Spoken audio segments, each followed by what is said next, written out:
Donc, les nouveaux bleus de Raymond Domenech sont apparus un peu désordonnés.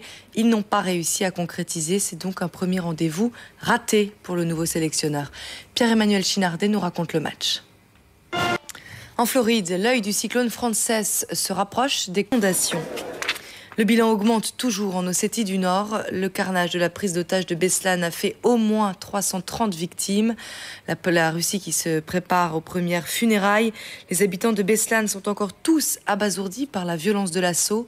Et pour les proches des victimes, l'attente devient insupportable. Des parents cherchent toujours leur enfant, passant au crible toutes les listes de survivants et les morgues des alentours. Jérôme Bermin. Voilà, et 2 jours de deuil national ont été décrétés lundi et mardi. Le président russe s'est lui exprimé très brièvement. Il s'en est pris, comme toujours, à l'international terroriste. De nombreux quotidiens russes accusent les autorités d'avoir empêché les journalistes de travailler en toute liberté. Michel Barnier est de retour à Paris. Le chef de la diplomatie pourrait donc être plus longue que prévu, mais la confiance est toujours de mise. Les 2 hommes sont bien traités selon les dernières nouvelles. Et dans le journal du dimanche ce matin, le ministre des Affaires étrangères prône la discrétion, la mesure et la patience. Politique, l'université d'été de l'UMP, il était très attendu et il n'a pas déçu.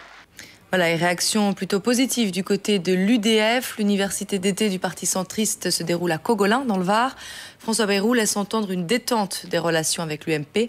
Il propose un projet alternatif pour les échéances de 2007. Antonin André. Un nouvel attentat en Corse. Un engin explosif a détruit l'annexe du rectorat à Ajaccio.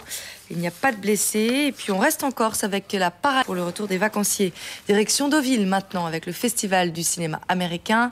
Et l'épreuve me sort le 15 septembre en France. C'est la fin de ce journal. Excellente journée à tous.